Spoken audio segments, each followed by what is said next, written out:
We spent about 2 years acquiring buildings, 26 transactions, 48 buildings, 4.5 acres of parking. April Stammel. I am the Senior Vice President of Newport. I lead marketing, leasing strategy, and community engagement here for the team. Newport, generally speaking, is a European-owned investor developer. We got started 25-ish years ago, sort of in like the shopping center redevelopment and then high street retail in Switzerland, really focused on urban centers. Had always been interested in the United States and coming over here, and finally in 2016, the founder, Olaf Kuhnkat, he thought that was the right time. So came over to Atlanta, planted his headquarters here, hired a local team and started evaluating projects all over the region. You know, when you think about the history of Atlanta, this is where Atlanta began. Literally outside of this office were the very first vibrant streets of the city as it was being built. And so we feel like it's a huge advantage that we were able to take these buildings and are planning to really preserve that historic architecture. Historic Hotel Row is an incredible collection of buildings, mostly built as hotels in 1908, 1909. So have most of that original character. And we decided to start there also because we own both sides of the street. The historic Hotel Row side, but then on the south side is 222 Mitchell Street. It's our biggest building. It's 330,000 square feet, so a massive structure. But the idea that we would be able to create this conversation between Hotel Row and 222 and deliver that back to Atlanta almost together gave us the best feeling that from there, we could then spill out into other parts of the neighborhood.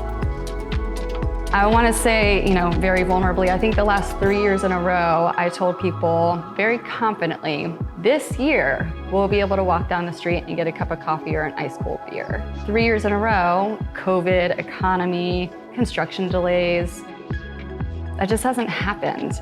And so I think 2023 is our year. We will have those things open and those moments will start to happen and new memories will start to be formed in these spaces. It is going to be an overwhelming feeling to have those retail doors open again.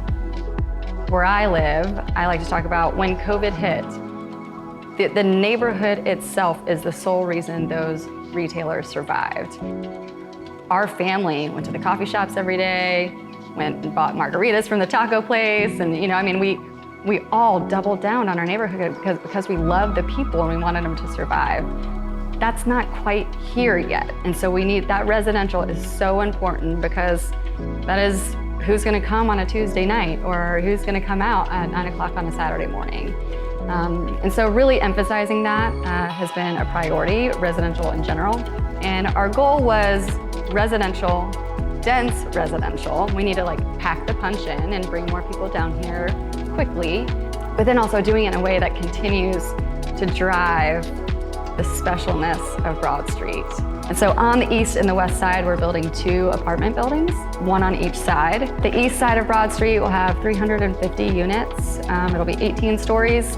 It will have about 20% affordable units, so that's 70 units offered at affordable rates. That's through a grant with Invest Atlanta, so a really important partnership there. And then we'll have about 35,000 square feet of retail in those adaptive reuse projects, but then also on the ground floor of the new construction. One of the first approaches we took as a company was being in the neighborhood every day, ground level. We wanted to make sure that the neighbors, the people around here, knew that we were here for the long haul, we were walking the walk, and we were here for them. And so over the course of the last 5 years, we've taken a lot of time meeting with community members, key stakeholders. It's been an essential part for us to just be vulnerable and transparent with our community. Here's our approach, here was our thinking. This wasn't easy, but here's the result we got to, and we hope people can champion that end result, understanding, kind of the process from a high level of what got us there. It's gonna be something that makes Atlantans really proud to be an Atlantan. I think about that with the Beltline. There are challenges in the Beltline for sure, but overarchingly, I think if you think about the intent of the Beltline and what it was designed to do and the connectivity that it has drawn to Atlanta and neighborhoods around, It makes me proud to be an Atlantan to say that we have something like that in our city. And I hope South Downtown is exactly that in several years to come.